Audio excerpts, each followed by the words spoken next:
Hello everyone, welcome to the Gundamstorian Lore podcast, here on the Gunpla network. Today's investigation is brought to you by Side 7 Exports. Side 7 Exports is your one-stop shop for all your P-Bondi and Gundam base exclusive needs. When placing your order with Side 7, don't forget to use your promo code GUNPLANetwork10 for 10% off. How did we get from the early mid-UC to the late UC?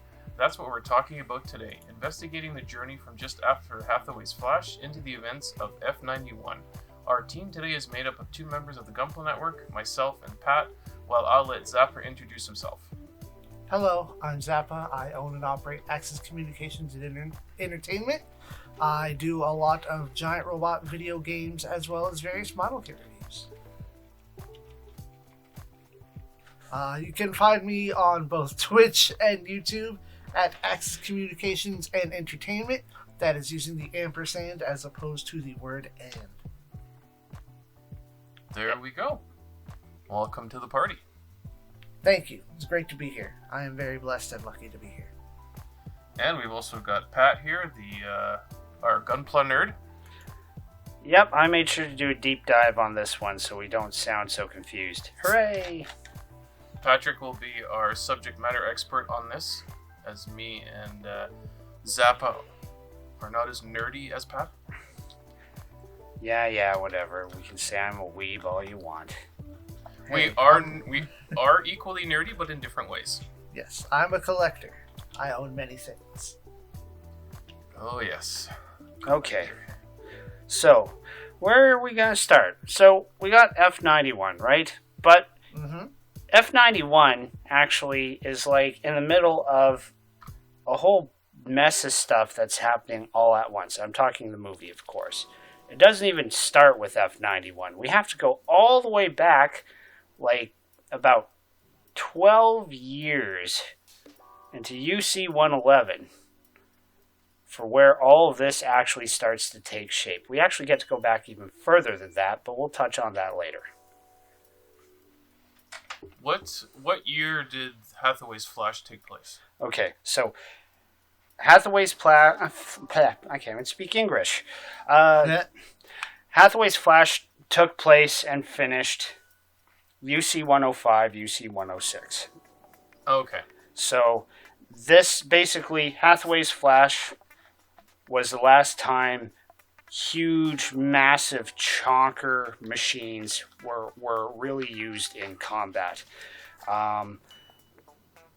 Because of Anaheim's contracts and stuff, because after the events of Unicorn, right, their credibility started to have lots of holes punched through it. And SNRI had just formed. That's why we got to see the DC Lotto make an appearance in the ECOWAS use of their machines, because the SNRI was made as a Federation think tank. And okay, because Unicorn was in 0096. Yeah. Okay. So basically, this is well after that. Yeah. So basically, SNRI actually was founded after Char's counterattack. So we're going back a little bit further to UC-93, somewhere around there. So they had this Federation think tank basically start up, and the Lotto was actually the first mobile suit SNRI had thrown together to fit a certain set of needs the Federation found they had. And okay, can you refresh us as to what SNRI stands for? I kind of remember. Strategic Naval Research Institute? Yes, Strategic Naval Research Institute. Yeah, I had to make. Okay, if we're talking out of our butts on this one, let us know in the comments. But I'm relatively sure it was somewhere near right after Char's counterattack it was formed, because Anaheim, it was clear they were playing both sides, because the Federation would have never gotten access to the blueprints to the Psycho Frame to begin with if Char didn't tell them to. Right, and I can't Google anything because I have a very loud, annoying keyboards. Okay, so moving on from there. So fast forward after Hathaway's flash, for once it's actually quiet. And in UC 111, they don't specify when, but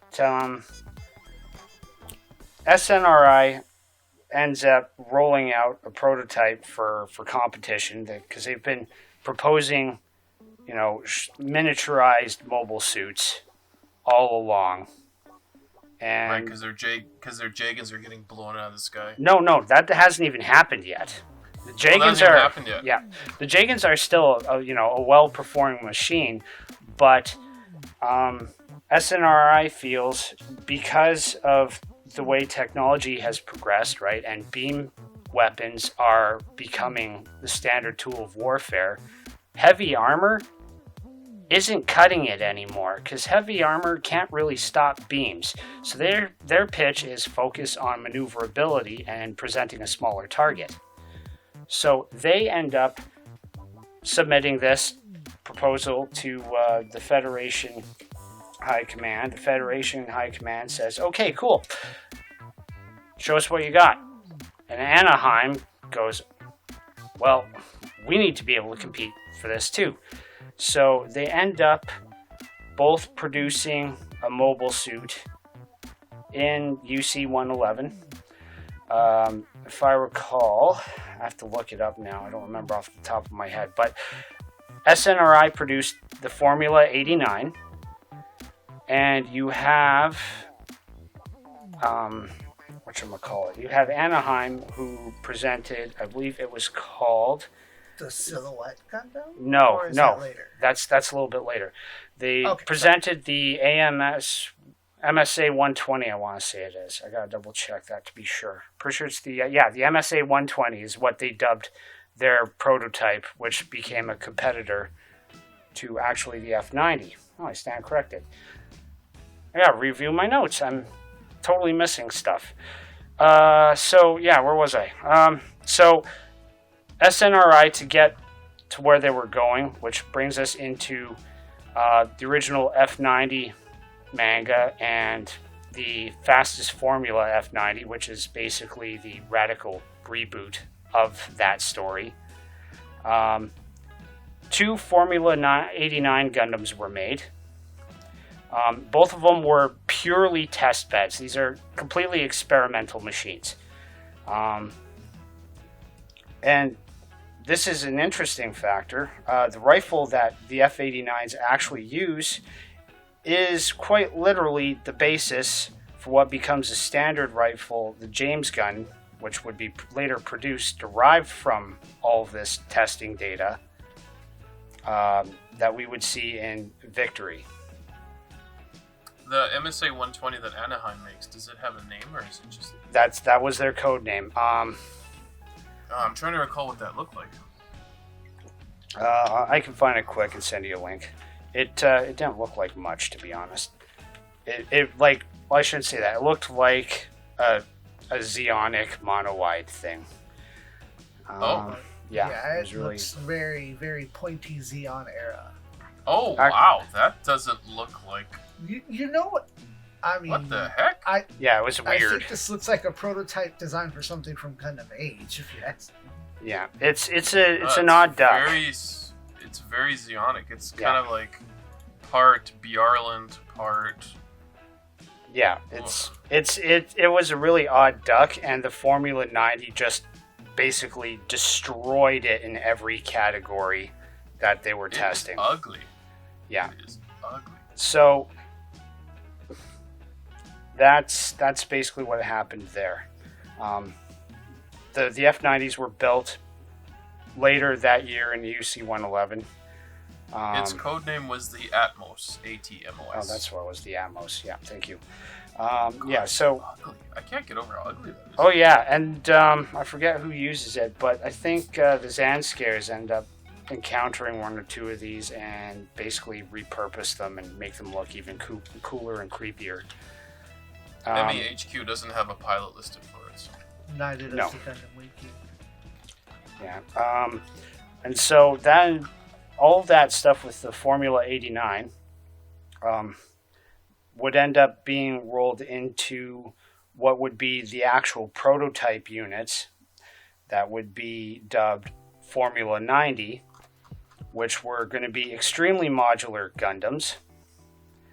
And they would come in September of that year of UC-111. They would just destroy this Atmos in competition.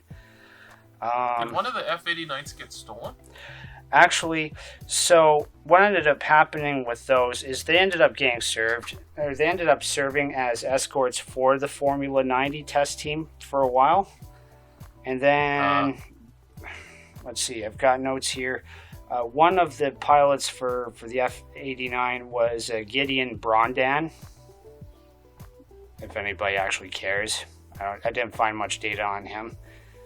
I haven't heard that name before. Yeah, he's obviously this was in a manga somewhere. Yeah, probably covering one of the earlier parts through a Crossbone title named Mobile Suit Gundam Crossbone Dust, because the F-89s, whatever happened to them, they basically became space wrecks, I guess, at one point, and they would be later found in UC-168, so during the events of Crossbone Gundam Dust, and one was salvaged and used in the Anchor mixing build mobile suit, which is a real weird looking creature. Yeah, I'm just looking that up right now. And then the other would be refurbished and slightly altered a bit, and it would be piloted by Jean Dauvin. And that's that can't be it. Yeah, it's a real weird looking thing. It's orange and stuff. Yeah. He's got like a unicorn horn. Yeah, and it's a real freaking Franken Gundam, I'll say that. What the heck? It goes along with Crossbone's aesthetic, trust me. Yeah, that's it. Yeah. I found it, yeah. Wow. But, wow, yeah. Wow. It Yep. doesn't even look like a Gundam. No, it doesn't. But that's the beauty of it. Wow, that is painful to look at. Yep. Headacre. So moving on from there, the F-89, when it was rolled out and tested, it had a lot of modular hardpoints, which I'm sure, based on that data, when they created the A to Z hardpoint or modular kits for the Formula 90, I'm pretty sure a good chunk of those modular kits were probably actually compatible with the Formula 89 as well. So, moving on from there into past UC-111 here, further into the year, probably further on anyway. So, like I said, when it comes to the Formula 90, the first thing you'll notice is it's probably the crankiest looking Gundam face they've ever made for a Gundam, and I love it. It looks like the pissed off older brother that just does not want to deal with your crap. I love that face. It's so angry. Did you censor yourself? I did. Let's see. Oh, you know what? I have an F-90 kit. God, I'm stupid. Yeah. The new. Sorry, go on. He's got like a GPO2 kind of head. Yeah. Or sorry, GPO1, GPO3 kind of head. Yeah. But like the P Bandai Master Grade is just, it is angry and just mean. That's the one I've got. Awesome. Which I haven't built yet. It resides in my backlog. I see. Okay, so going through my notes here. Right, so once the Formula 90s were made, they built 3 Formula 90 units. The first, Unit 1, which would be piloted by Def Stallion, at least as its test pilot. Sid Amber would be the Unit 2's primary pilot. And I had notes on or it goes back and forth. The Unit 2 would end up also being populated by somebody else, a woman. I forget her name off the top of my head. I've got the notes somewhere in here.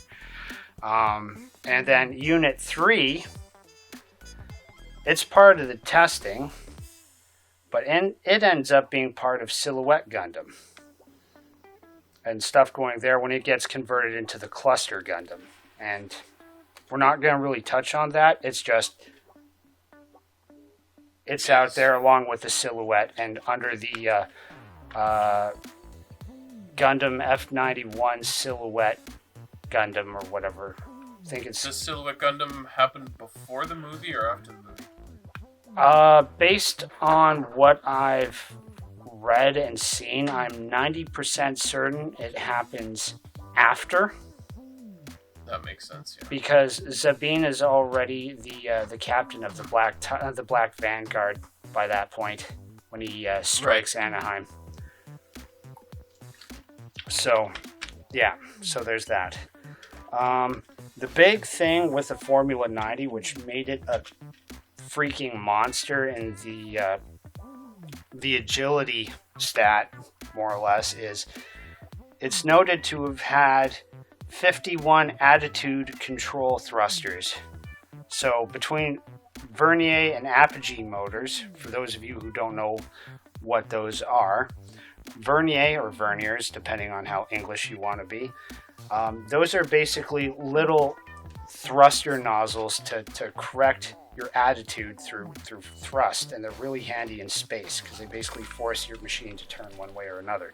Apogee motors are like little centrifuges that are motorized so that you can spin stuff on itself and also act as these attitude adjusters. And those don't require fuel, so they're very handy. And a lot of high-end space machines in Mobile Suit Gundam use a combination of these and a system called AMBAC, which basically involves limbs to help play around with that centrifugal force to help either slow them down or turn in the vacuum of space. There's your science lessons for today. Yeah, thrusterless maneuvering in zero-G environments. Yeah, I believe I read somewhere that the Crossbone Gundams have like double the amount. Oh, the Crossbone. So they're they're insane. They're highly maneuverable, and plus it had to do with the gravity of Jupiter.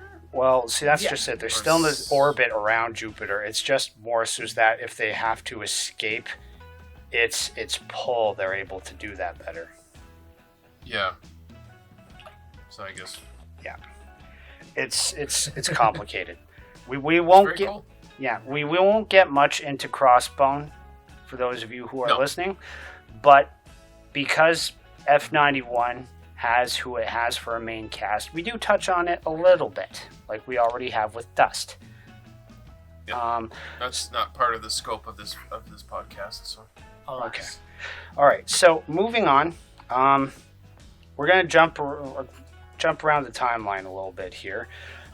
So just to keep things moving, I'll mention now before we get into it too much that based on whatever testing data they did from UC-111 for the next 5 years into UC-116, they ended up creating the first and only for a while Formula 91 Gundam.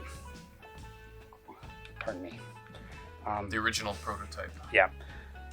There's an important reason for that, but we will cover it some more in a minute.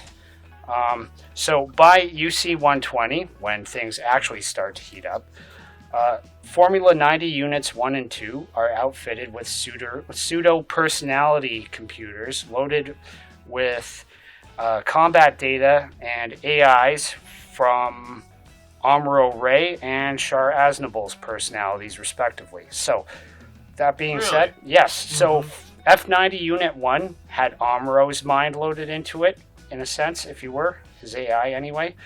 And Unit 2 had Char Aznavour's, which is fitting, because when we start talking about Mars Zeon, Unit 2 gets stolen by Mars Zeon. Don't worry, we're And I going. thought the Sentinel Gundam was the only Gundam that had AI in it. Well, Oh, no. See, Sentinel had a sentient AI. That's different. Right. Yeah. This is a little bit different. These AIs Yeah. and these Formula 90s were basically there to help with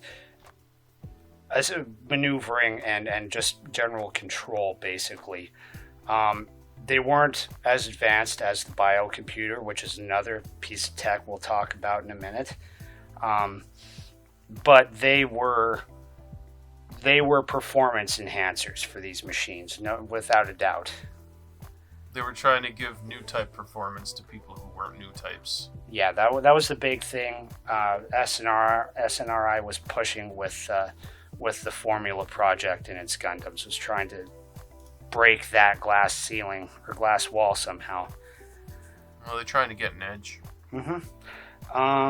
So let's see. Continuing on with my notes, like I said, we touched on the MSA 120 just getting completely beaten at everything. And it's supposed to be a competitor to the F-90? Yes, it could do a lot of the same things the F-90 could, but it just couldn't keep up with how well the F-90 could do them. Which is why I lost the competition. But because in this competitive pond that is building mobile suits, Anaheim was still very much the big fish. So through good old-fashioned industrial espionage, they managed to get their hands on a set of Formula 91 blueprints, and they made their own a little later on Von Braun City that they called the RX-F-91 Silhouette Gundam. The Silhouette would actually lend itself in its story to the advancement of mobile suit technology in one of its successor machines, known as the RX-F-99. I'm pretty sure that's its code designation. It was called Neo Gundam. Neo Gundam would actually have a VSBR that was an actual rifle and could use an E-cap rather than be hooked directly to the generator. That was a huge development for mobile suit technology at that point, although it seems to be overlooked a lot. Yeah, the Neo Gundam is a blatant ripoff of the F-91. Yeah, but again, its hand-carried rifle was a VSBR. That was unheard of. That's badass. And that's the one useful thing Anaheim did after Unicorn. Here's a high-powered rifle with ammunition. And we'll touch on Sorry, go on. So on the SNRI F-91, his hip cannons were the VSBRs? Well, actually, they were hooked up in the backpack, but because of how, if you've built the model, you know how they hinge and swing to its hips. But yeah, those things are directly linked to... Fire. Yeah. Hip-fired, yeah. Yeah, they were directly linked to the sub-reactor on its backpack to provide the Minovsky particles for the beam. Huh. Because, again, variable. I can touch on the science in that in a little bit. We're going to keep moving with our notes. Well, it was Anaheim that came up with the idea of taking a cannon off one of their battleships and putting it in the hand of the RX-78-2. Yep. So not surprising that they came up with the VSBR. Yeah. Well, no. Which, just to let Anaheim you guys know, did that not, stands for Variable Speed Beam Rifle. Yeah. That being said, they didn't come up with the VSBR. They managed to manufacture a rifle that could use an E-cap to power it. AKA an energy magazine.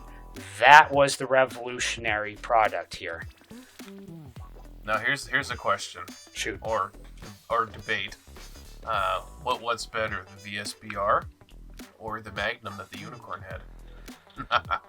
VSBR, because the Magnum would blow off anything that wasn't Gundam, stabilized or had that much armor on it. The VSBR is like, okay, here's a gun that I can attune the particle frequency and speed of. Yeah, the VSBR had 2 settings, high speed or high damage. High speed was designed purposely to pierce beam shields, which it did very well, whereas high damage was just your standard beam cannon blast. Right. But yeah, that was the big thing, is SNRI went and figured out the VSBR, because if they were making mobile suits that were using beam shields, guaranteed competitors were starting to figure out how to do that too. Because all that is using advanced eye fields to figure out the patterns and just manipulate stuff. Right. So, that being said, there isn't a whole lot that I found in that period of about 9 years between UC 111 and then UC 120, aside from the Formula 91 having been built and being included, from what I can understand, into a bunch of test stuff. And then UC 120, things start to get interesting. You've got Mars Xeon starting to make its presence known. And in the background, this is the first time I mention it, but this is where some of the F-91 topic-related things start coming to the surface a little bit. Is incognito, the Buck concern starts doing some real scheming. The Buck concern? We'll get to that more in a minute.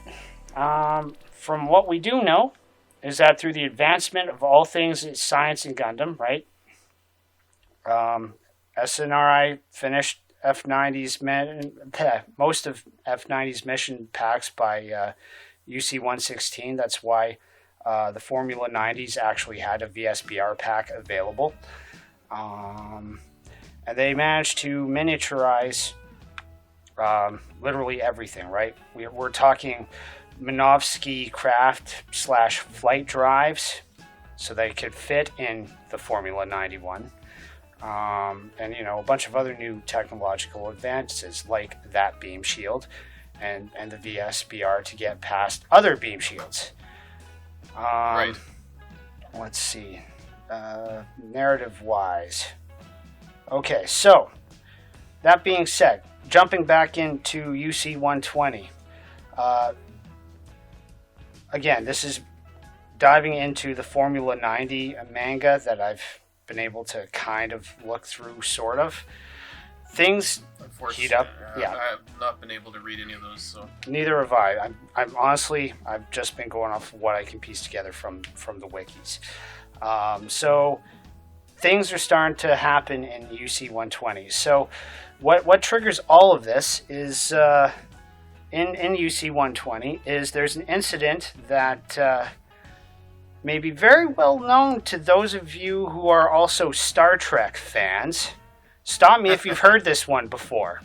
So a Jupiter Energy Supply Fleet ship, so this is a freighter by the name of the Kobayashi Maru.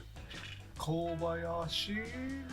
Oh no, Never heard of Kobayashi it. Maru enters Earth sphere space and detects Minovsky particles on their sensors. Not long after, the Kobayashi Maru is sunk by an unknown enemy force, and we're left wondering what happened. Klingons and Gundam? Right? The unwinnable scenario, my butt. 3 days later, the Formula 90 test team aboard the Rakilum class, dubbed Admiral Tianum, this is another ship named after an important Fedi leader from the 1 Year War, starts dealing with weird reports of Xeonic-styled mobile suits coming up. At this point, there's almost no comparison in terms of the insane ambush jump on the ESF from these Mars Xeon, or as the Fedis will come to term them, Oldsmobile Xeon, compared to the slow, obvious mad. Okay, I worded that terribly. Basically, how these ambushes happened was completely unexpected, and nobody saw it coming, unlike when Axis was coming from the asteroid belt to the Earth sphere during the Grips conflict and the first Neo-Zeon War. There was no warning. Nobody saw this coming. It was just like, oh shit. And in the first few skirmishes, when they were starting to begin in earnest, right, the Jagan pilots were finding themselves being absolutely terrified and terrorized by these Zakus and Rikdoms that were not only performing better than their Jagans, but better than the Garadogas and Garazulus from Char's counterattack and the third Neo-Zeon War. Are these the RF suits? These are refined. Not retrofit, refined. But yes, now we're getting into the OMS suits. So at this point, if our awesome editor could toss up pictures of, say, the Zaku RF, maybe Charles Rochester's Gelgoog RF, these things are just... Honestly, they look exactly like the stock ones. They're just different internally. Oh, but you can see all the different Vernier nozzles all over the place on them. So even in the case of like the Zakus and the Goofs, where you have those power cables, those are all for show. Yeah. And that completely screws with the heads of the Jagan pilots, and they're just getting blasted left and right. So those suits are goers, not showers. At that, they were showers when they first came out, 25 years earlier. They're sleeper suits, right? Oh, I can fight off this old school Zaku. Ah, boom! Pretty much. it was not pretty. So is this what the Crossbone Vanguard had before they made their other suits, like the Danon and all that weird stuff? No, actually, the Crossbone Vanguard does not actually take part in this particular part of the story. They take part... so this is totally separate then, okay. Yeah, this is still lead up because it uses the Formula 90s and the Formula 91, because Formula 90, like the F-91 is with them, but they don't really use it. But it's complicated. Yeah, because they never really touch on in the movie who piloted the F-91 before Seabook. Yeah, they don't, because for whatever reason, again, we'll touch on that soon, but that used to be Berg Skred was the Formula 91's pilot, not like 4 months prior. And then he just wasn't the pilot anymore. But we won't get. And they don't say what happened to him. They say he ended up being one of the better pilots for the rest of those conflicts in the UC-120s, but finding actual data on him is scarce, which is too bad. I'm gonna say that the early days of the biocomputer may or may not have turned him into hamburger meat. Nope, they did not, because the biocomputer was not installed in the F-91 yet. You're getting ahead of yourself. Oh, okay. Yeah. Okay, so, where were we? So this conflict ended up going on for a while. What they ended up finding was near the beginning, the Admiral Tianum actually had a Mars Xeon spy on board, who was a fellow by the name of Lieutenant Bosch, who ended up stealing Formula 90 Unit 2, the one with Char's friggin' personality programmed, and he got all the way back... Unit 2 Gundam. Yeah. He got all the way back to Mars, and they repainted it red and took the V-fin off and removed some of the hard points. I'm seeing some you're seeing typical storytelling here. So yeah, you're seeing another Unit 2 Gundam gets stolen, like in 0083. Yes, and then you have the fat, complacent Federation being taken by surprise. Yep. Oh, we didn't see that coming. Oh yes. There's this Persona 5. there's a lot of echoes. Like, it's What's that giant shadow coming over Australia? Ooh, too soon? We'll never know. Hasn't happened yet. Yeah. But yeah, so they end up reconfiguring it, and basically the Admiral Tianum and a small assault force end up. Well, it's not a small assault force. They want to stop Mars Zeon, so they send a real force to go after Mars Zeon on Mars. And by the time they get there and figure out what the hell is going on and retrieve the Unit 2, which would be upgraded and combined with the I-Pack, the Interceptor Pack, it was just a freaking monster in terms of just its performance values were even more ridiculous than the original Formula 90. But when the Federation managed to get to Mars to try and force Mars Zeon to stop, the situation was made even more dire because they discovered that the Mars Zeon had converted Mars's largest mountain on the planet, known as Olympus Mons, largest volcano on Mars, real thing. You can Google it if you want. I'm not making this up. No, it's real. Yeah. They actually did their homework for this. This is cool. And they converted it into a giant freaking rail cannon. And what I don't understand is how they would have figured out the telemetry and just all the gravity they'd have to account for just to fire that thing at Earth. Well, it's pretty smart, though, because Mars has less gravity than Earth, right? So yeah, well, there's that, but it's still... It wouldn't need as much energy, right?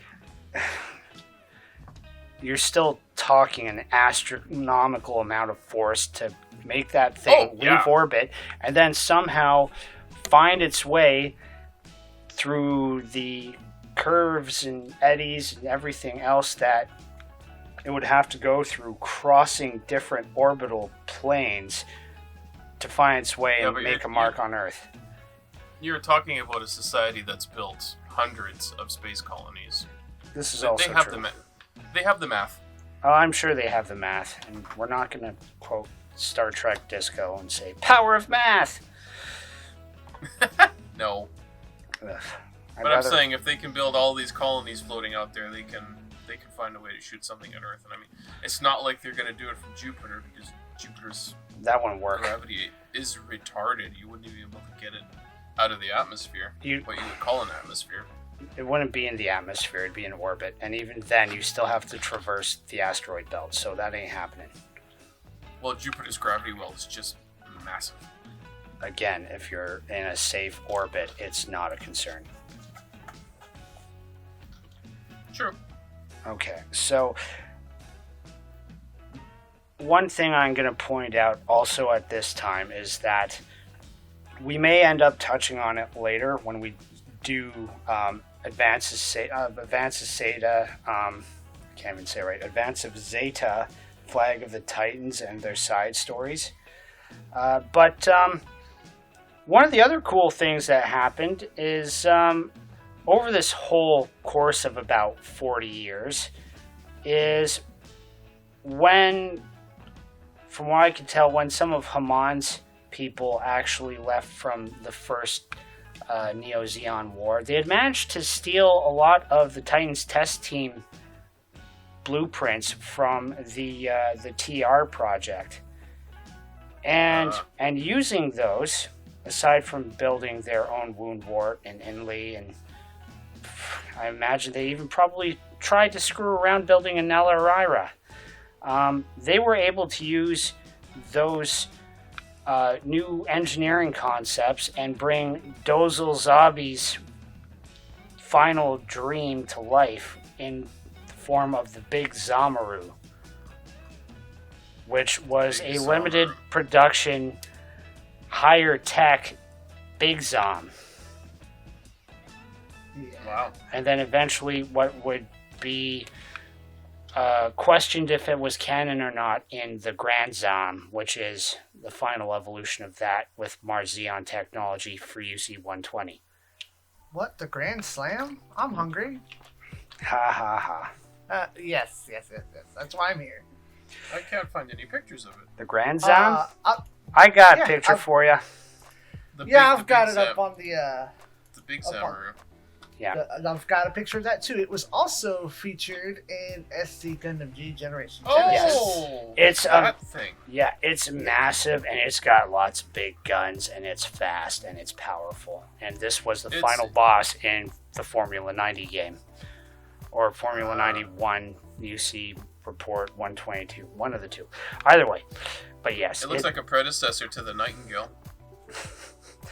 And to think it's actually its successor. It's like if Nightingale and Beta Aziel had a baby. Yeah, this thing's a mobile armor. It's not even a suit. Yeah, no, it's an armor. Just like the big Zamaru, which makes it cool.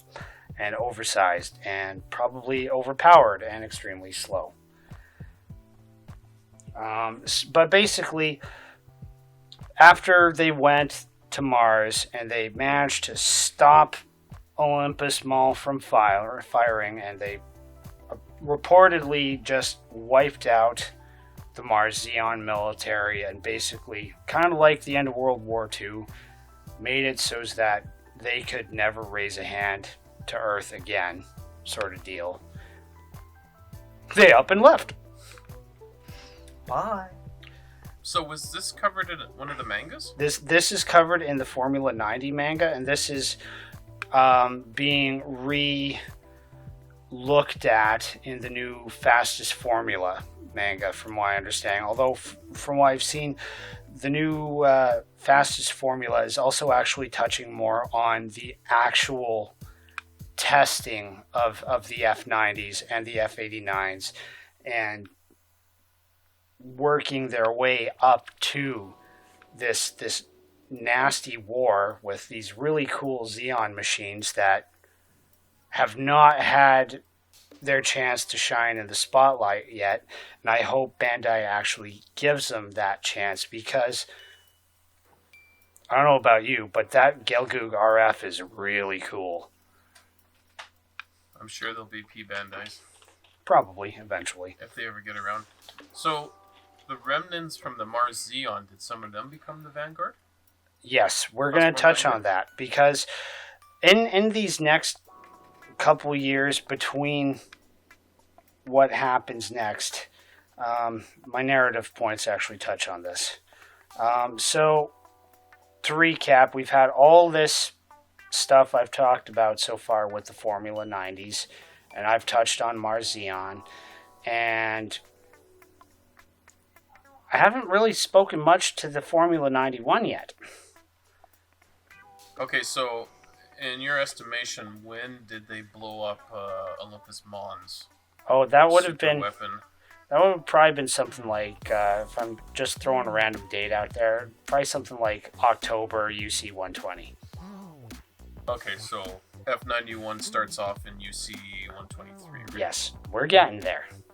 That's the best part. We're getting there. We're gonna see where this transition comes into play. So 3 years later. No, not even. 2 years later.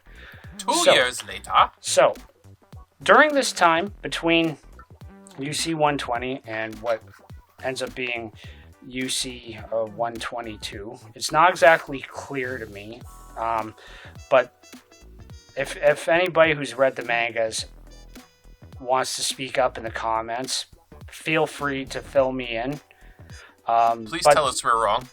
No, not even that. But the Formula Gundams, they change hands. Like I said earlier, the F-90 Unit 2, which was shot down in the last conflict there with Mars Xeon, was recovered. It got rebuilt with several upgrades, including a proto-biocomputer.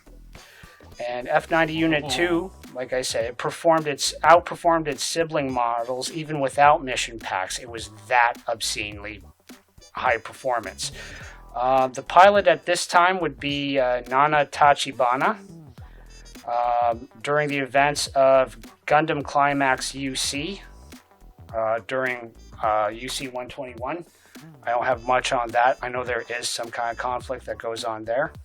I'd love to touch on details with it, but I got nothing. Yeah, there's not much out there. Yeah. That being said, the Formula 90 Unit 1 and the Formula 91 both end up going to the Requiem class carrier dubbed Abram, along with Berg Skred being the combat pilot who ends up taking over the mantle of being a protagonist pilot for when things start heating up again in UC 122. When the Abram is doing a mission to go back to Mars to check and see how things are doing, because they are part of an anti-Earth Federation organization hunter unit. I think I've got notes somewhere about what it's called. But yeah, they're basically the new Londo Bell or Titans. Okay. That's basically their job, is to hunt for anti-Federation militants, basically. Xeon remnants. Yeah, like Xeon remnants. Meanwhile, Mars Xeon is suddenly having some firepower again, being mysteriously backed by, in secret, by this fellow named Meitzer Rona, who is the owner of the Butt Concern, later founder of the Cosmo Babylonia and the Crossbone Vanguard, and all-around delusional bad guy. We're going to touch on him more in a little bit. That's spelled B-U-C-H, by the way. Yeah, not B-U-K. I'm just pronouncing it properly as I can tell, because, you know, actually, it German. sounded like you said butt concern. Butt. Oh, I heard Nice. buck like a large deer. Yeah, that's how it sounds like, but it's spelled B-U-C-H. It's not butch, it's buck. Buck. Yeah. So, big thing with the Formula 91, which I'll go over its specs in a moment. It still doesn't have the biocomputer loaded into its head yet, okay? SNRI's lead scientist behind it, Monica Arno, aka Seabook's mom, would come to be important in its final test stages before being deployed in the F-91 and subsequent high-end Formula Series Gundams. Spoiler! Crossbones have them too. What? But yeah, so that being said, let's touch on the Formula 91 specs a little bit. Sounds good. So Formula 91, its extra features are, it has a biosensor, much like the Zeta and the Double Zeta Gundams before it. Another fancy thing is also, like the new Gundam, its cockpit is actually reinforced in psychoframe. Yes, it's a Psycom frame. Yeah. It's got a Psychomu sub-amp built into the back of the pilot seat. It's got distinctive radiator fins. These things actually pop out not just for the MEEP, which I'll explain more of in a second, but also because you can use them as atmospheric control surfaces. But yeah, they're really just there to help with handling all the excess heat when the Formula 91 kicks into overdrive. The other thing that the original Formula 91 has is something called multiple construction armor. This is otherwise dubbed as MCA for short. It's a very advanced and complex structured armored plating.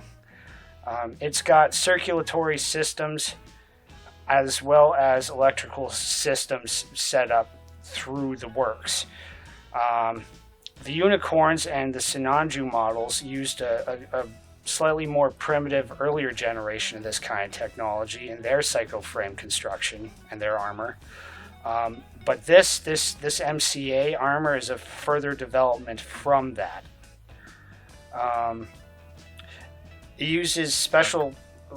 Don't worry, I'm getting into the weird stuff here. It uses special structural materials alongside big word, heterogeneous crystallization coupling technology. Fancy. That uses I fields. Let's put this into English. Its armor is a freaking I field generator on its own. So it sounds like it's a Rubik's Cube held together by an I field in multiple layers. Well, no. See, it can generate its own freaking I field without having to do much. It is. That's why you don't see it taking any real damage in the movie, even though it's being blasted by beams left and right for the first little bit. It doesn't even chip the paint. I guess it's kind of misleading because they call it armor. Yeah, well, it is armor. But it's just so ridiculously advanced and complex. It makes its own goddamn eye fields. I don't know if this was found in your documents, but as I was rewatching the movie, they made it sound as though it was Seabook's dad that had developed this. Oh, I haven't watched the movie recently. I let you two do that, so you were more up to speed with the events of it. He has an argument with, his father figure, and that there was... sorry, I stammer a lot.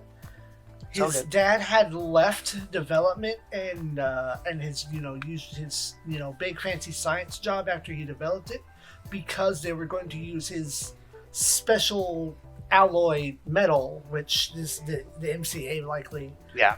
For war machines as opposed for something more civilized and not a tool of war. Yeah, that was the big thing, the big sentiment with a lot of people in the frontier colonies is.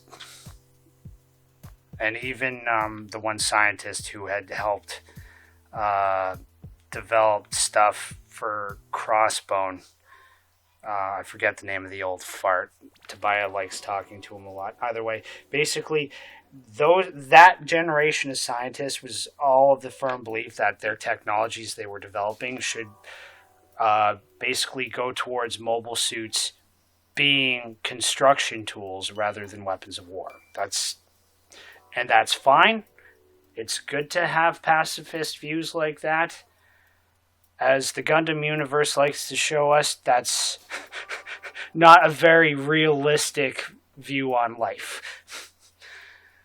I guess I totally missed the part that his father was in the SNRI. Well, it makes sense, because Mommy stayed back at Frontier 1 to continue the work on the biocomputer, and Seabuck was super pissed at his mom, right? It was confusing a little bit because at one point someone, I'm not sure who said it, but it said that all the SNRI scientists were killed except for his mom. Yeah, that's because his dad's still floating around alive. Yeah, that's because when they hit, I think it was Frontier 2, there was a huge SNRI facility there, and lots of people died. Yeah. SNRI did recover, but that's another story for another time. So continuing on with the MCA, so the original F-91 that Seabook piloted and that Berg Skred piloted before him could do this. The later Formula 91s, because it was so successful in the Cosmo-Babylonia conflict, they wouldn't have some of these extra crazy features like the MCA. They'd use something more standard like Gundarium Gamma. Guys like Harrison Madden and his Titan-styled Formula 91, for example, and that thing was still dangerous. The other thing about the MCA is that it allowed the Formula 91 to perform MEEP. What is MEEP? MEEP is also known in its long form as the metal peel-off effect. Right? This is a byproduct of the MCA going basically full tilt, overdrive, whatever the hell you want to call it. Trans-am mode? pre-Trans-Am. NTD mode? No. Post-NTD. Zero system activate. Clock up. Turn up. Get mad. Yeah. Basically, yeah. So, well, we'll call it overdrive for giggles for now. But yeah, so the whole effect was caused by the cooling effect that they dubbed as this peel-off effect, which basically dust particulate and just outer molecular layers of the armor could be shed to assist in the cooling of the systems. We don't just see an after image like as a visual after image. This thing is so complete that it actually fools sensory equipment too. That's amazing. Which is why, yeah, it doesn't just mess with visuals. As far as all the sensors are concerned, they think the dummies are real too. So a smart pilot who is able to trigger the MEEP can actually use these after images like we see in the final battle with the Reflexia on F-91 to their advantage. Now, one of my favorite parts of that is using it as an offensive maneuver. Oh yeah, you can jet stream attack using yourself. It's great. Well, not just that, just like particularly, and I hope our delicious editor will... Delicious editor, what? Kinky. Our lovely editor will add this in a provided animation from Super Robot Wars using the shedding of particles from the mouth ventilators as offense. So Kinky. I'm delicious now? Kinky. Yes. Okay. What flavor am I? Mint chocolate chip. Oh, good choice. Yeah. I approve. Lean into it. Okay, so that being said, before the biocomputer would it be installed in that original Formula 91's head, it had a learning computer installed there instead.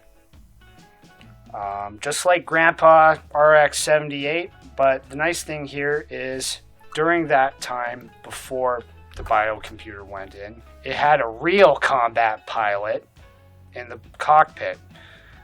Berg Skred would be its pilot for the first little bit where it actually gets action.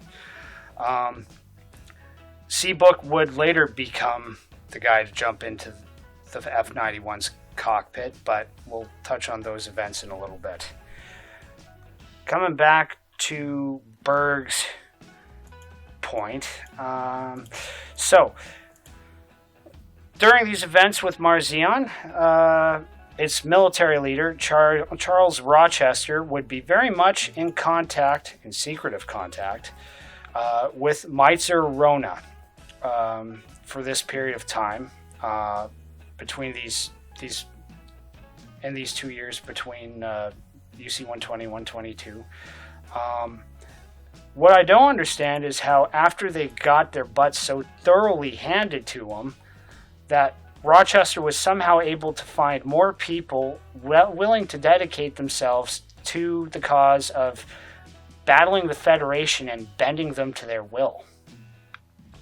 By creating Cosmo Babylon. No, not even. This was to make them just leave Marzion alone or force them all into orbit.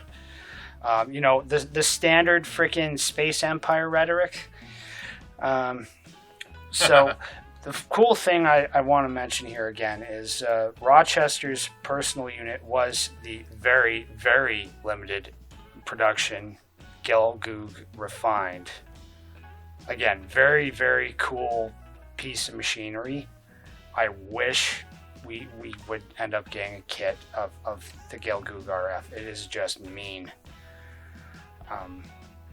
So this final major conflict with Marzion will somehow, again, this is all in the Super Nintendo game or Super Famicom, I guess, technically, because we never got to see this Super Nintendo game in North America. The final major conflict with Marzion will eventually, it ends up being back in the Earth sphere over the moon, and Marzion's military force essentially collapsing and the remnants joining the ranks of the Crossbone Vanguard under Meitzer Rona, and first time we mention him this episode, his son-in-law Karazzo, as I like to call him, because he's also known as Iron Mask, Formula 91's legally safe Darth Vader proxy. By the time this conflict ends, I don't get how the Federation's intelligence network functions at this point, but like, you'd have thought they'd have clued in on the fact that there's a new player on the board, given that Marzian's military might is no more, and they were being backed for this whole thing. Like, you would think. It sounds like Marzian was doing cyber new types. It's possible they may have been doing that, but like at this point, the Federation, the intelligence network, knew something was going on. But it's like, guys, how sucky are your spies that you can't figure this stuff out without it becoming a major conflict? Again, it's a perfect example of the fat, complacent Federation thinking that they've got everything under control when they don't. Precisely. And then if they did, then we wouldn't have all these awesome stories, but this is also true. If we didn't have war, stories would be boring. Mm-hmm. This is also true. Yeah, a Gundam series with no war. Nobody would watch that. Oh, wait, that's called Build Fighters. Oh, no. No, it's called Doozy Bots. I don't know what you're talking about. Doozy Bots, that's the move. Yeah. Doozy Bots? Doozy Bots. Is that another Bandai IP, or? Yes, it was actually Bandai's attempt to put Gundam in the North American market way back in SD Gundam back in like 91. It failed Doozy hilariously. Bots? Look it up later. Oh! Yes. I remember this. Yeah, they made the kid in a wheelchair a freaking gun tank.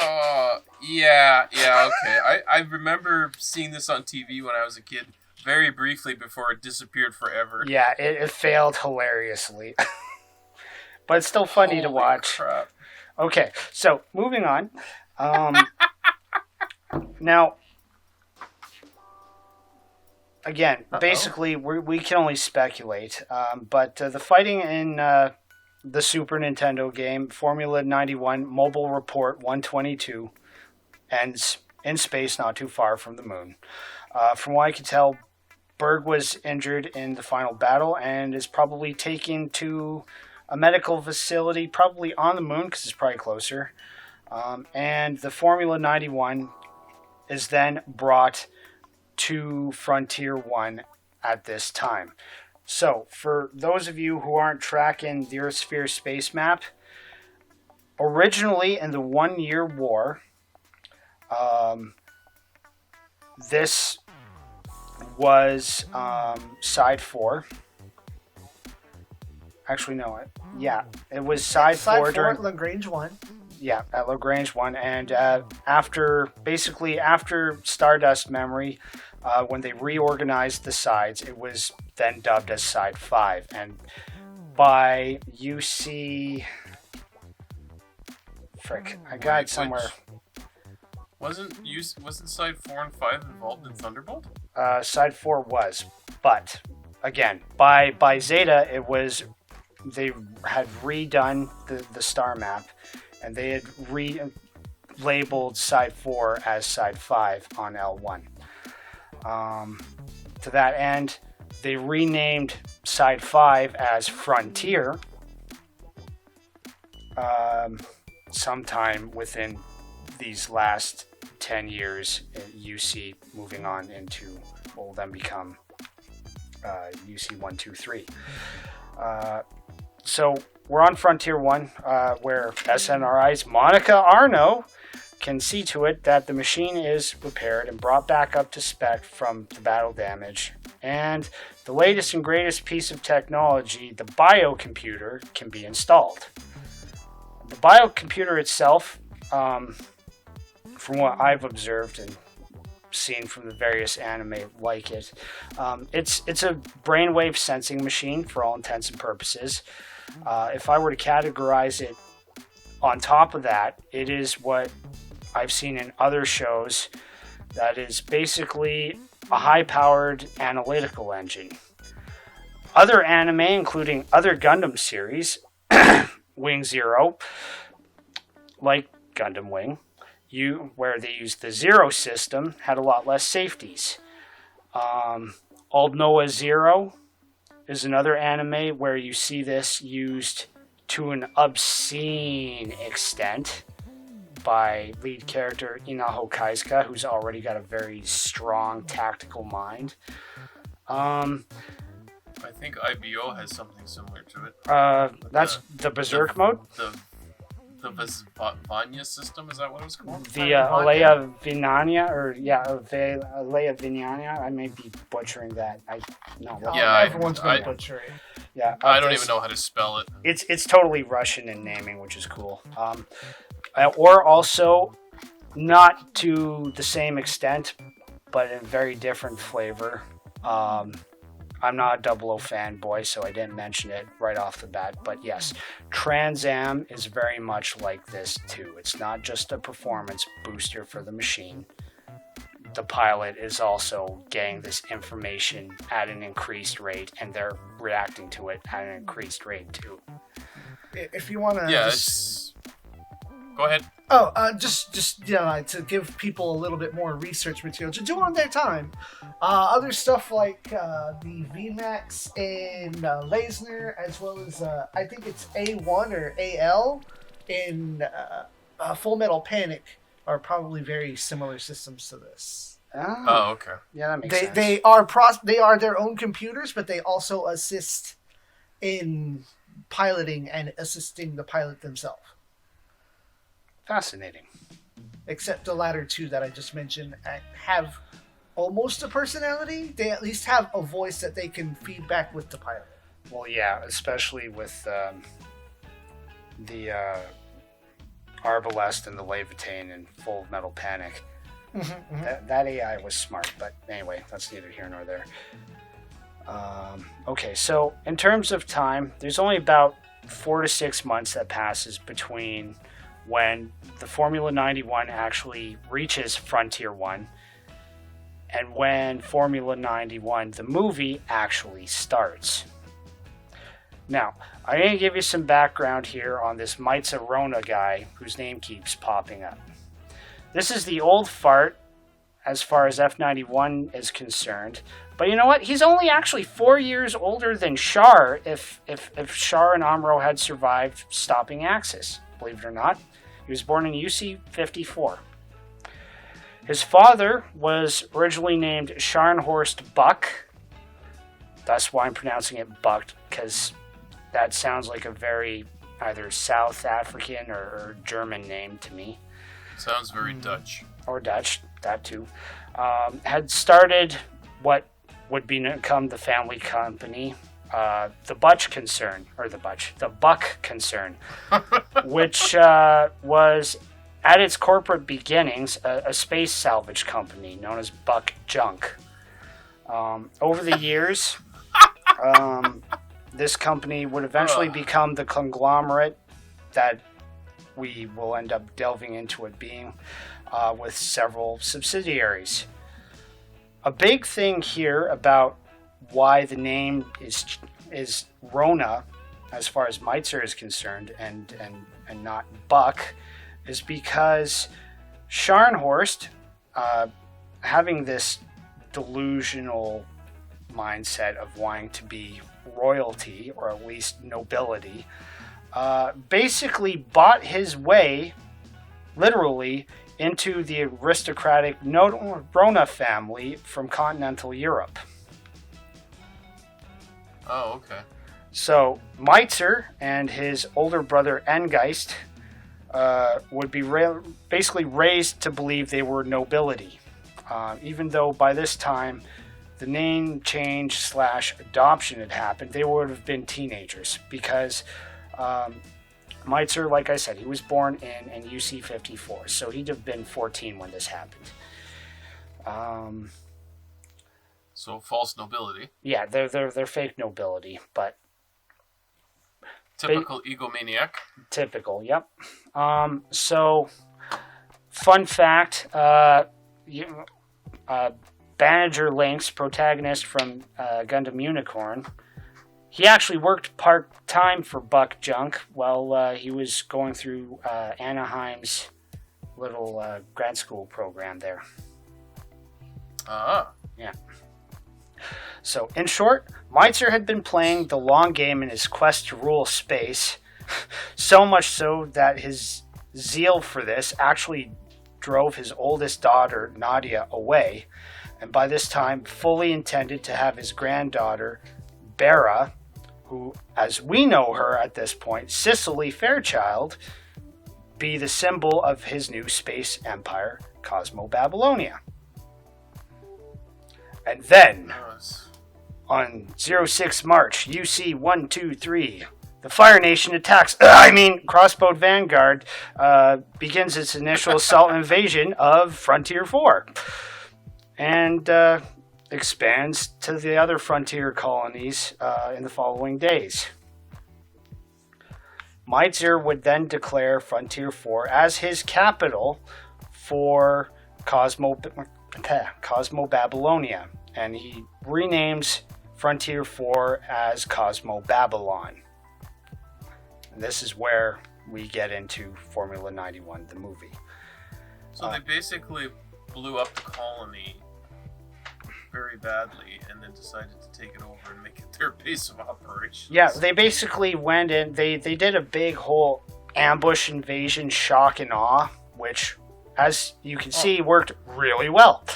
They put giant holes in the side of the colony while doing it, too. You'd think they would have tried to preserve the colony that they were going to use as their base of operations. Well, I mean, they did fix it after. Fix it later? Yeah. They did fix it after. Yeah. But, yeah, no, it was all about the shock and awe, right? So, during that initial assault on Frontier 4, despite how awful it looked in terms of what we saw in the movie, from the angle of the civilians, Seabook and Cicely included, right? Only actually about 500 civilians were actually casualties from this attack. That's not that much in a tin can that holds over 100,000 people, and only 500 civilians were killed or horribly injured. That's actually very, very good percentage. And just to clarify, the attack on Frontier 4 and the holes that I mentioned earlier were actually done by the Federation by parking one of their battleships next to the colony and then firing through the colony to get at the bad guys inside while not caring about what they were killing on the inside. Typical. That's all I can say. Some people are idiots and should not be put in command. Happens all the time.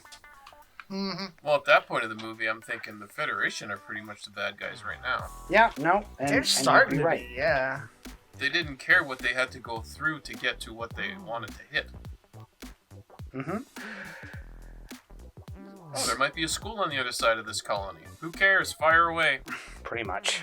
The garrison Federation forces were caught so off guard that they were hardly able to put up any real resistance in time. I see a theme here. Yeah. And some of these refugees managed to make it out of the colony on escape pods and managed to get to Frontier 1.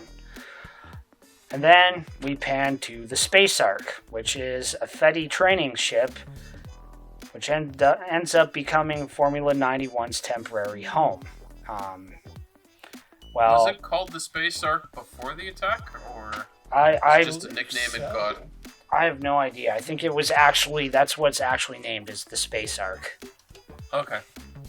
This is where you guys get to start filling in some of the blanks because you've watched the movie very recently. Oh, yeah. So yeah, and then they get there, and then the Arno family, because it's not just Seabook, it's his kid sister and his mom who figure out the whole cat's cradle thing. Right. They figure out how to unlock the potential of the biocomputer, and again, because circumstances are dire and Tomino likes to repeat certain themes, Seabook basically is forced into the cockpit of the Formula 91, and he manages to get 3 kills in his first sortie. Yeah, it's funny that he's surrounded by Federation soldiers and pilots alike, and yet they stick him in the cockpit. Right? Yep. They're just one of the... What was that guy's name who was in the James Gunn? Birgit? Yeah. Yeah. I mean, why didn't they stick him in the F-90? He would have been a better pilot than Seabook. That's very true. Like their onboard CO or whoever gave orders to go deploy, as opposed to the captain. It's like, no, put Seabook in there as opposed to one of their own pilots. Probably because of there's maybe a last name involved. Yeah, I'm pretty sure nepotism may have found its way into that.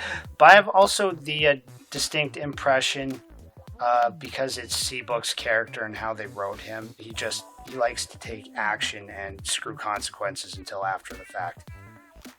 Well, he's Amaru in proxy, I guess. Fair enough. Teenager, new type, hops in the new suit and is really good at it for some reason. Yeah.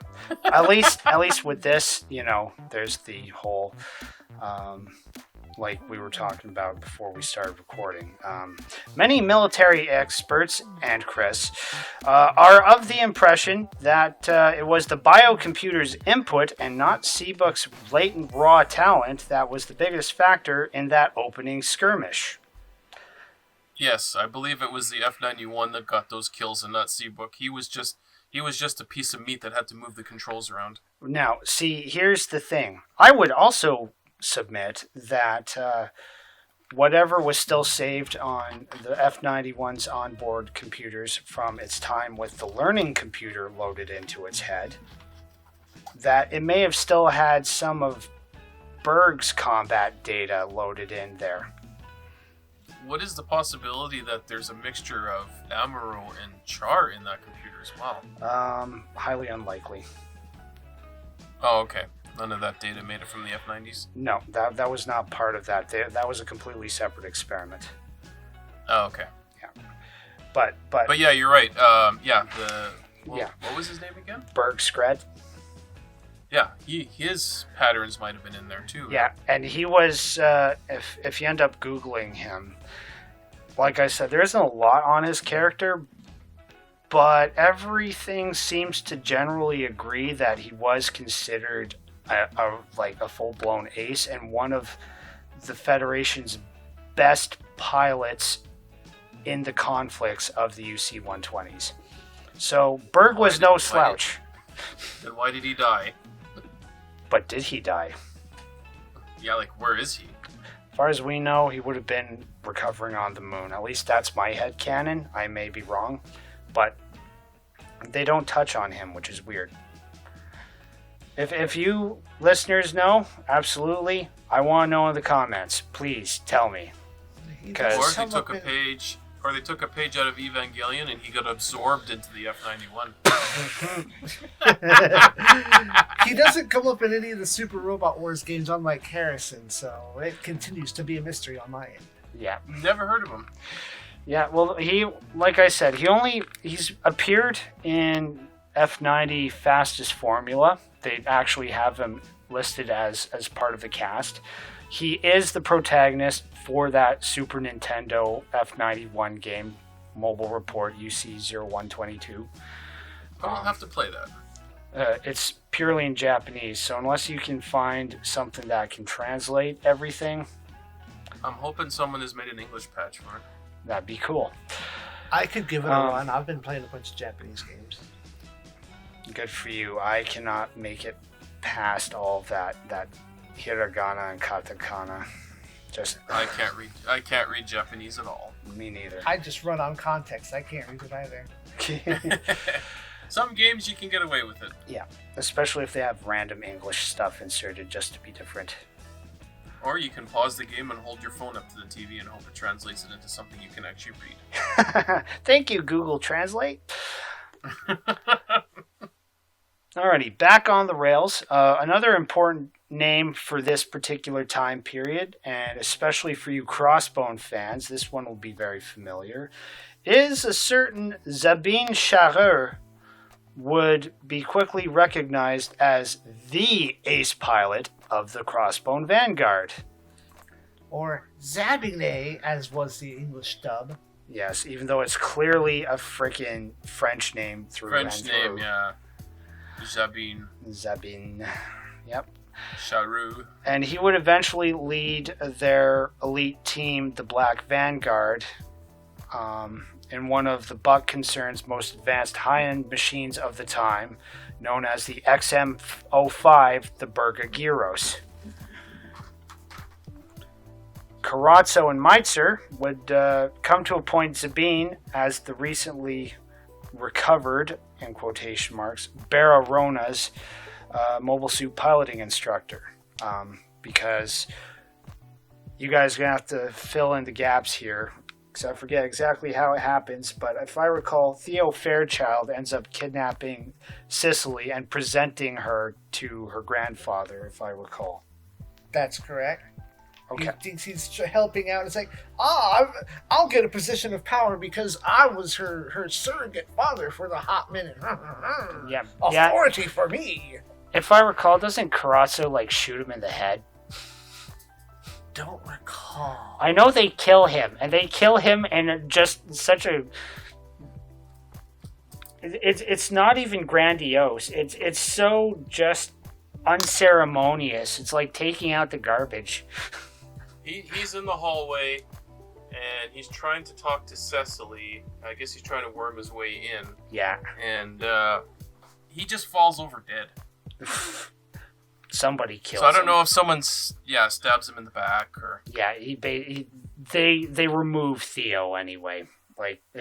It was so unceremonious. I remember that much. But yeah, so... Yeah, he's just... So Barra ends up being recovered, and they appoint Sabine as her mobile suit piloting instructor. And he uses the opportunity to, and I use air quotes again, get close. You can use your imagination on that one. She was quite pretty to get close to the Rona air. During the following weeks, Barra, or Cicely, whichever you want to call her by, would become a very adept pilot in her XM-07. Now, I know how y'all expect me to pronounce it, so I'm going to pronounce it wrong on purpose, because this is how I've thought of pronouncing Do your it. best. Was the Vigna Gina, not Gina, because I know y'all wanted me to go there. So, No, I I've broke always it up. gone Gina. Yeah. It's a soft Vigna G. Gina. Yeah. I mean, you know what they were going for. But... Yeah. Well, her grandpa Meitzer there would personally tutor her in the ways of politicking as an aristocrat. All right, and so with this conflict going on as short term as it was, events soon lead to what can only be described as a genocidal horror show. When our good Darth Vader proxy Iron Mask, aka Carazzo Rona, the adopted son-in-law of Meitzer and Cicely's mom Nadia, her husband to him anyway, I'm totally left field, decided to have a field test or 3 performed by the very, very evil remote weapon, if you can call it that they dubbed as the Bugs.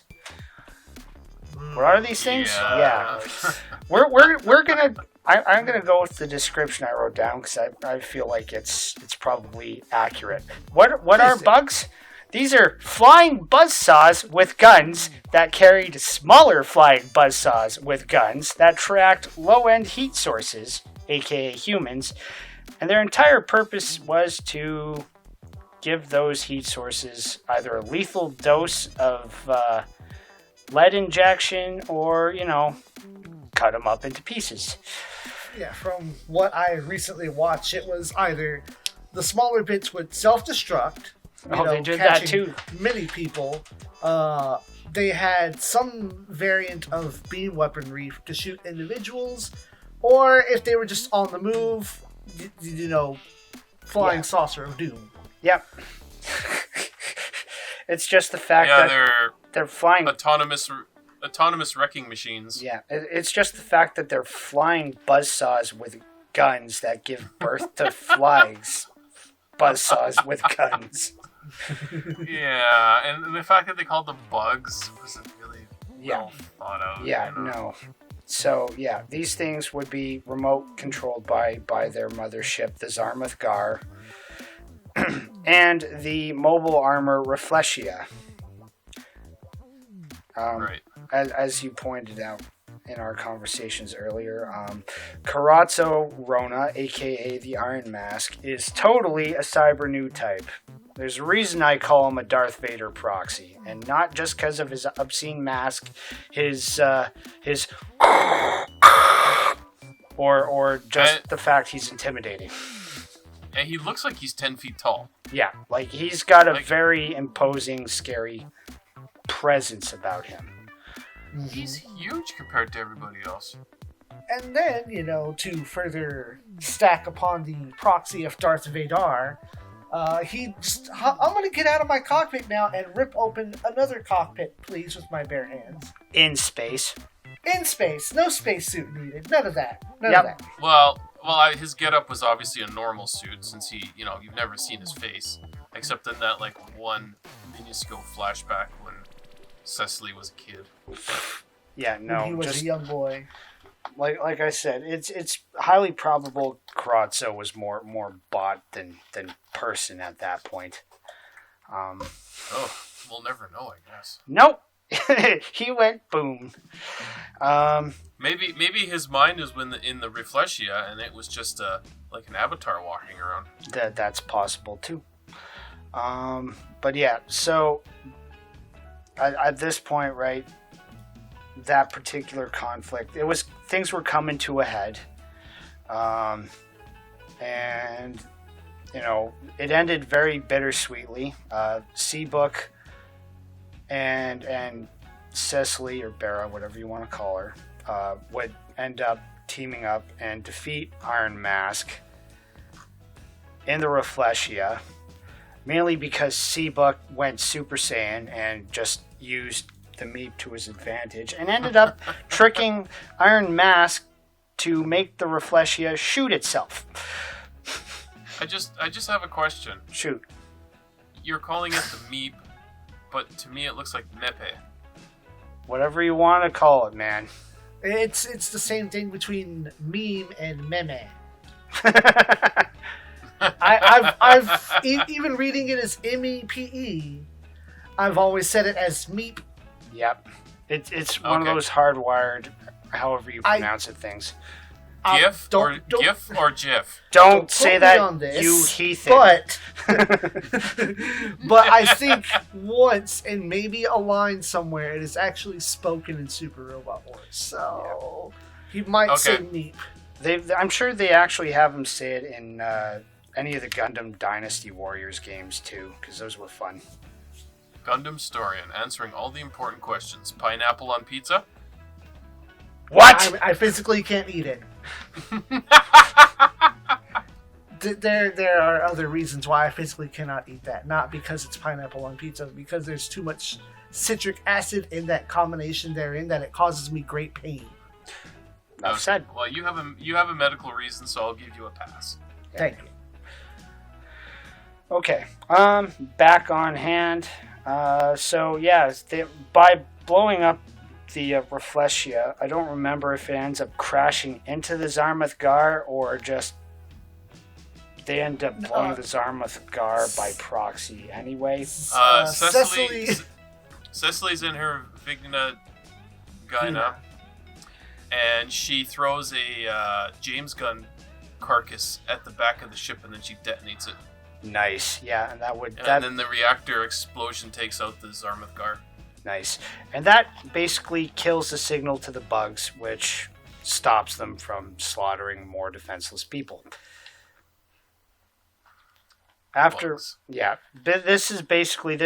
This more or less covers the entire events of the movie of Formula 91. But that entire saga does not really end there. Now we're basically touching into the, what I would say, the inklings of the beginnings of how Crossbones started, and probably the history lessons they give during the main Crossbone manga series. Sorry, go on. I find that F-91 doesn't really, I don't want to say end well, but doesn't end satisfyingly for me. Yeah, it's bittersweet. It's like nothing's you spend resolved. 2 hours. Yeah, exactly. You spend 2 hours watching all this happen. Carazzo, whatever his name is. Carazzo, thank you. Yeah. Gets blown up, and then it's like everybody's like, okay, just go home. Yeah, well, Zabine wasn't going to get involved in Seabook's search for Sicily. It was clear those two had a thing for each other, and he wasn't going to actually be able to stick his nose in it without something bad happening to him. Yeah, but the whole point of the movie was to get rid of the Crossbone Vanguard, and then they just let them float away at the end. And it's just like... But that's just it. They didn't get rid of the Crossbone Vanguard. They stopped what was basically a genocidal threat.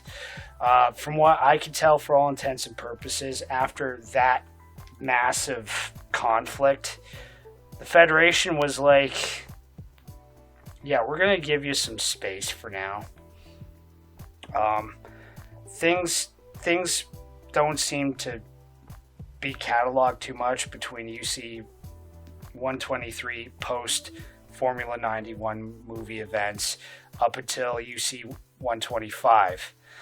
And what I found there was UC 125, Bera Rona, specifically that name, she returns to Cosmo Babylon, denounces her grandfather Meitzer, and with her supporters, she ignites a civil war that lasts for another 3 years and culminates in the collapse of Cosmo Babylon and the Cosmo Babylonia Empire in UC 128, with both Meitzer dying and Bera faking her death, since we all know she comes back in Crossbone in 5 years. See, that's the other problem is they never got the Crossbone Vanguard out of what they were calling Cosmo Babylon. They just let them take it over. Yeah, see, that's the thing. But after Sicily, or Bera, whatever you want to call her, became the official leader, she basically said, like, this is out. The buck concern is no longer calling the shots. It's just going back to being a corporate entity. Yeah, it's just, I don't know, they just didn't wrap things up in a way that I liked. Yeah, well, that's because the whole way that was set up was... Because Tomino was also figuring out how he wanted to do Crossbone, right? Honestly, Formula 91 was just a nice stepping stone for Crossbone, no matter how you look at it. You know, F-91 kind of feels to me like Star Wars Episode 4. Yeah, it does have that vibe. You know there's lots before, and you know there's going to be lots after it, and nothing really gets resolved. But there's a lot of sweet action. Oh, yeah, stuff blowing up. Nothing was really resolved. Or actually, no, we couldn't compare it to Rogue One. Rogue One was way too cool. Yeah. No stupid droids wandering on a desert planet. Huh. Except there were. In F-91? No, I meant in Rogue One. Rogue One was awesome. I just want to mention one thing. I found it funny that in the movie, and only in the movie, because I haven't seen anything before or after it, that they don't call it Gundam F-91. until they see its face, and then someone says, "Oh, this looks like that old Gundam from back when." Okay, it's Gundam F-91 now. Hey, this is codenamed Gundam now. just like that. Yeah, I have a feeling that's because Space Ark, being a training ship, was totally left out of the loop. Anybody who looked at that thing should have known it was a Gundam. Oh yeah, I mean, it's clearly a Gundam. I mean, Derp! But what kind of trivia do you have for us, Zappa? So, in the world of Super Robot Wars, which is where I am very, very versed, the release date for Gundam F-91, the movie, in theaters, was March 16th, 1991. Yep. Super Robot Wars the First on Game Boy was released April 20th, 1991. Thus marking the absolute fastest turnaround from property debut to being in a Super Robot Wars game for the F-91 itself. I hate to break Granted, it to it's you. very simple, so they don't have to, animate a lot, but, a matter of weeks, a couple of months, that's the fastest turnaround for a Super Robot Wars debut. Now, are you going to break to me? I hate to break it to you, but there was already supporting manga leading up as basically hype building material to the Formula 91 movie, so they probably had something to work with a little bit longer than that. Oh yeah, absolutely. That's that was never a question. It's just looking at the release date of property versus the release date of video game. Okay, yeah, it's that's still fair. the fastest turnaround. Yeah, because anything else has taken upwards of 2 years. F-91 was like just got in there. It's like, hey, we've got this data. Put it in the game. Just throw it in there. Yeah, and they were zealous about marketing the Formula 91 like a lot. Yeah, and get it in the new game. Get it in the new game. And are you gentlemen familiar with the concept of on-disc DLC? Yes. Okay, so long before that was actually on a disc, Super Robot Wars 64 had on-cartridge DLC, wherein the only way to access the F-91 and several other units in the game, you had to hook it up to a transfer pack and another Game Boy game in order to unlock something that was already on the cartridge. And there's no other way to access it otherwise. So it's what is this first case of on cartridge DLC? Fascinating. Yeah, Interesting. So it's like the F-91 becomes one of two things that the Nintendo 64 transfer pack was even used for. The other one being Pokemon. Stadium was awesome. But that's why I'm here, to bring you the video game news. All right. Do you have any more trivia for us? No, sir. That is the extent of interesting things that I could bring up in regards to video games. At least until I play. We mentioned earlier that the Formula Wars 122. Yeah, it's got an English patch. Yeah, we saw that in the thing. That was cool. Yeah, I saw that. So it's like, oh, well, I guess coming soon on my channel, perhaps even a stream, I will take a few pokes at this video game. Awesome. Oh, that'll be cool to watch. Oh yeah. The VODs will be available if you cannot catch the stream live, I assure you. Nice. Did you see anything in the F-91 movie that you wanted to comment on? Not that we haven't brought up already. Unless you want to talk about a lot of children getting shoved around. Yeah. That's where Tomino gets his nickname, Kill 'Em All Tomino.